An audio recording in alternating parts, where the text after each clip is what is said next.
അനുമോള് ശൈത്യ relation വളരെയധികം ഇപ്പോൾ social മീഡിയയിൽ ചർച്ചയാവുന്നുണ്ട്. നമുക്ക് ഇത് ജസ്റ്റ് ഒന്ന് ആദ്യം ഒന്ന് നോക്കാം.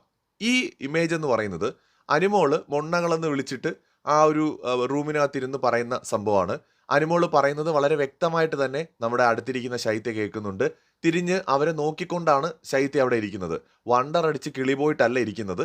നല്ല ബോധത്തോടെയാണ് ഇരിക്കുന്നത്. ഇതിനുശേഷം അവിടെ ഒരു തലയണ ഇരിപ്പുണ്ടല്ലോ. ഈ തലയണ ശൈത്യ എടുത്തിട്ട് നിങ്ങൾക്കെന്താ പ്രോബ്ലം നിങ്ങൾക്കെന്താ പ്രോബ്ലം എന്ന് പറയുന്നൊരു ജിസേലിൻ്റെ ഡയലോഗ് പറഞ്ഞിട്ട് സത്യം പറഞ്ഞാൽ എനിക്ക് ദേഷ്യം വരുന്നുണ്ടെന്ന് പറഞ്ഞിട്ട് തലയണെ പിടിച്ചിട്ടിങ്ങനെ ഒരു എന്താ പറയുക ഞെരിക്കുക എന്നൊക്കെ പറയില്ലേ, അങ്ങനെ ചെയ്തിട്ട് സൈഡിലേക്ക് വയ്ക്കുന്നുണ്ട്. സോ അനുമോൾ പറഞ്ഞത് ശൈത്യ കേൾക്കുകയും ചെയ്തു. അനുമോൾക്കുള്ളതുപോലെ തന്നെ ദേഷ്യം ജിസേലിൻ്റെ അടുത്ത് ശൈത്യയ്ക്കും ആ സന്ദർഭത്തിൽ ഉണ്ടായിരുന്നു. എന്നാൽ ജിസേലിനോട് നമ്മുടെ ശൈത്യ പോയി പറഞ്ഞെന്താ, അത് ആക്ച്വലി ഞാൻ പെട്ടുപോയതാണ് അതിനകത്ത്. അവൾ എന്ത് പറഞ്ഞു എന്ന് പോലും ഞാൻ ശ്രദ്ധിച്ചില്ല. ഞാൻ വേറെ എന്തൊക്കെയോ ആലോചിച്ചുകൊണ്ടിരിക്കുകയാണ്. ഞാൻ അതിനകത്ത് പെട്ടുപോയതാണെന്ന് പറഞ്ഞിട്ട് നിഷ്കു കളിച്ചു അവിടെ പോയിട്ട്. ഇത് വേണമെങ്കിൽ നമുക്ക് കരുതാം, ഈ ഗ്രൂപ്പുകളും വലിയ ടീമുകളും ഒക്കെ നിൽക്കുമ്പോൾ അവരുടെ ഇടയിൽ ഒറ്റപ്പെട്ടു പോയെന്ന് പേടിച്ചിട്ടോ അവരോട് ഫൈറ്റ് ചെയ്യാൻ ധൈര്യമില്ലാഞ്ഞിട്ടോ അല്ലെങ്കിൽ ലാലേട്ടൻ വീഡിയോ കാണിച്ചപ്പോൾ അനുമോള് പുറത്ത് നെഗറ്റീവ് ആകുമെന്ന് കരുതിയിട്ടോ ആയിരിക്കാം മറുകണ്ഠം ചാടൽ. പക്ഷേ ഓഡിയൻസ് ഇതെല്ലാം ജഡ്ജ് ചെയ്യുന്നുണ്ടെന്നും നമ്മളിതൊക്കെ കാണുന്നുണ്ടെന്നും ഒക്കെ ഓർത്താൽ നല്ലതാണ്. ഇനി ഇതിന് ശേഷം ഇന്നലെ നടന്ന സംഭവം എന്താണ്? മോർണിംഗ് ആക്ടിവിറ്റിയിൽ ബിഗ് ബോസ് എന്ന് പറയുന്ന കപ്പല് മുക്കിക്കൊണ്ടിരിക്കുന്ന അല്ലെങ്കിൽ മുക്കുന്നത് ആരാണെന്ന ചോദ്യത്തിന് അവിടെയും ശൈത്യം വന്നിട്ട് അനുമോളുടെ പേരാണ് പറഞ്ഞത്. അത് രാവിലെ നടന്ന വഴക്കുമായി ബന്ധപ്പെട്ട് ഒരു റീസൺ കണ്ടെത്തിയിട്ട് മനഃപൂർവ്വം അനുമോളുടെ പേര് പറഞ്ഞതുപോലെയാണ് എനിക്ക് തോന്നിയത്. അതായത് ഞാൻ അനുമോളുടെ ടീമിലില്ല, ഇനി അഥവാ അനുമോൾ പുറത്ത് നെഗറ്റീവ് ആണെങ്കിൽ അതൊന്നും എൻ്റെ നെഞ്ചത്തോട്ട് വരരുത്, ഞാൻ അനുമോൾക്കെതിരെയും ഗെയിം കളിക്കുന്ന ആളാണ് എന്ന് വരുത്തി തീർക്കാനായിട്ട് ചെയ്ത പോലെയാണ് തോന്നിയത്. ഒരു കാരണം കണ്ടെത്തി പറഞ്ഞ പോലെ തോന്നി. അതിനുശേഷം കിച്ചൺ ഏരിയയിൽ വെച്ചിട്ട് അനുമോളുടെ അടുത്ത് പോയിട്ട് എടി ഞാൻ അങ്ങനെ പറഞ്ഞാലും നിനക്ക് വിഷമമുണ്ടാടി എന്നൊക്കെ ചോദിച്ചിട്ട് കെട്ടിപ്പിടിക്കുന്നൊക്കെ ഉണ്ട്. അപ്പം അനുമോൾ പറഞ്ഞേ ഇല്ലടാ കുഴപ്പമൊന്നുമില്ല, എനിക്ക് പ്രശ്നമൊന്നുമില്ല. പക്ഷേ ബിഗ് ബോസ് പറഞ്ഞത് ഈ വീട്ടിൽ ഇതുവരെയുള്ള ഗെയിം അനുസരിച്ച് പറയാനാണ്. നീ ഇന്നത്തെ ഒരു ഇഷ്യൂ വെച്ചിട്ടല്ലേ പറഞ്ഞു, ബട്ട് എനിക്ക് കുഴപ്പമൊന്നുമില്ല എന്നൊക്കെ പറഞ്ഞിട്ട് അനുമോൾ അതിനെ അവിടെ അങ്ങ് വിടുന്നുമുണ്ട്. ശരിക്കും പറഞ്ഞാൽ ഞാൻ വിചാരിക്കുന്നില്ല അവിടെ ശൈത്യ ഭയങ്കര കൊടൂരമായ വിഷമാണ്, മറ്റേ രാജവെമ്പാലയാണെന്നൊക്കെ പറഞ്ഞിട്ട് കുറേ പേര് കമൻ്റ് ഇടുന്ന കണ്ടു. അങ്ങനൊന്നുമില്ല, ഇതൊരു ഗെയിമാണ്.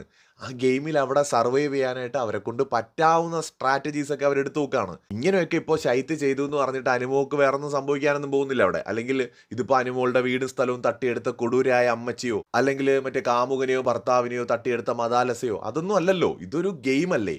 ആ ഗെയിമിനകത്ത് അവിടെ ശൈത്യം എടുത്തൊരു സ്ട്രാറ്റജി ആദ്യം അനുമോളുടെ കൂടെ നിന്നപ്പോൾ പാളിപ്പോയെന്ന് തോന്നി, അങ്ങനെ നൈസിനെ മറുകണ്ഠം ചാടിയതാണ്. പക്ഷെ പ്രശ്നം എന്താണെന്ന് വെച്ചാൽ ഞാനതൊരു വിഷമാണ്, കൊടൂര സംഭവമാണെന്നൊന്നും അങ്ങനെയൊന്നും നമ്മൾ പറയേണ്ട കാര്യമുണ്ടെന്ന് എനിക്ക് തോന്നുന്നില്ല. പക്ഷേ ആ ചെയ്ത പ്രവൃത്തി തെറ്റാണ്, അതൊരു ചതിയാണ്. നമ്മൾ ഒരാളുടെ കൂടെ സൗഹൃദത്തിൽ നിൽക്കുന്ന സമയത്ത് അത് സൗഹൃദമാണെങ്കിൽ അവിടെ നമ്മൾ ബേസിക്കായിട്ട് പുലർത്തേണ്ട കുറച്ച് മര്യാദകളും പരസ്പരം ഒരു വിശ്വാസവും ഒക്കെ ഉണ്ട്. വിശ്വാസവഞ്ചന എന്ന് പറയുന്നതാണ് ഏറ്റവും നമ്മളെ വേദനിപ്പിക്കുന്ന കാര്യം എന്ന് പറയുന്നത്. നമ്മൾ ഏറ്റവും അധികം വിശ്വസിക്കുന്ന ആൾ നമ്മളെ ചതിച്ചു എന്ന് പറയുമ്പോഴാണ് നമ്മൾ ചിലപ്പോൾ എത്ര ശക്തനായ മനുഷ്യന് ഒരു നിമിഷത്തേക്ക് തകർന്നു പോകുന്നത്. ആ നിലയ്ക്ക് ചിലപ്പോൾ അവിടെ ശൈത്യം ചെയ്യുന്ന പ്രവൃത്തി വളരെ മോശമാണ് എന്ന് പറയേണ്ടി വരും. മറിച്ച് നോർമലി ഇവിടെ പലരും പറയുന്ന പോലെ വിഷമാണ് അങ്ങനെയാണ് ഇങ്ങനെയാണെന്നും വിളിക്കാൻ മാത്രമുള്ള ഒരു ഗെയിമറും അവിടെ അല്ല ശൈത്യയ്ക്ക് അങ്ങനെ ഭയങ്കരമായ പ്ലാനിങ്ങുകളോ ഭയാനകമായ ഗെയിം സ്ട്രാറ്റജീസ് ഒന്നും ഉള്ളതായി ഇതുവരെയും തോന്നിയിട്ടില്ല. വിഷം എന്നൊക്കെ വിളിക്കാൻ മാത്രം അങ്ങനെ വലിയ എന്തെങ്കിലും അപരാധം ചെയ്തൊന്നും തോന്നിയിട്ടില്ല. പക്ഷെ ഫ്രണ്ട്ഷിപ്പിൽ വിശ്വസിക്കാൻ കൊള്ളാത്തൊരു വ്യക്തിയാണ് താനെന്ന് ശൈത്യ അവിടെ പ്രൂവ് ചെയ്തിട്ടുണ്ട്. ഇതിപ്പോൾ സോഷ്യൽ മീഡിയയിൽ നല്ലപോലെ വൈറലാവുന്നുണ്ട്. ശൈത്യയുടെ അനുമോളുടെയും ഈ ഒരു കൂടെ നിന്ന് കാലുമാറുന്ന ശൈത്യയുടെ ഒരു ടോപ്പിക്ക് ഒരുപാട് റീൽസും വീഡിയോസും ഷോർട്സും ഒക്കെ ഒരുപാട് കണ്ടു. അതുകൊണ്ട് തന്നെയാണ് ഈ ടോപ്പിക്ക് നമ്മളിപ്പോൾ സംസാരിച്ചത്. സോ ഇത് ശൈത്യയ്ക്ക് നെഗറ്റീവായിട്ടാണ് വന്നുകൊണ്ടിരിക്കുന്നത്. അത് ഒരു ഗെയിമർ എന്നുള്ള നിലയിൽ ചിന്തിക്കാതെ സാധാരണ ഒരാളായിട്ട് ചിന്തിച്ച് ശൈത്യം അവിടെ നിന്നുകൊണ്ട് പറ്റിയൊരു കാര്യമാണ്. അതായത് ഗെയിമർ പുറത്ത് ഓഡിയൻസ് എന്ത് ചിന്തിക്കും, ഓഡിയൻസിന് എന്താണ് വേണ്ടതെന്ന് മനസ്സിലാക്കി ഗെയിം കളിക്കണം.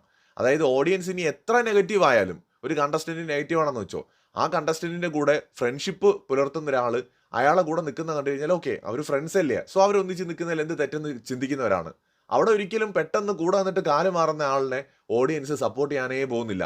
ഇത്രയും സീസൺസ് കണ്ടുപോയിട്ട് ഇവർക്കൊന്നും ഒന്നും മനസ്സിലായിട്ടില്ല എന്ന് തോന്നുന്നു. കൂടുതൽ അപ്ഡേറ്റ്സുമായി വീണ്ടും വരാം.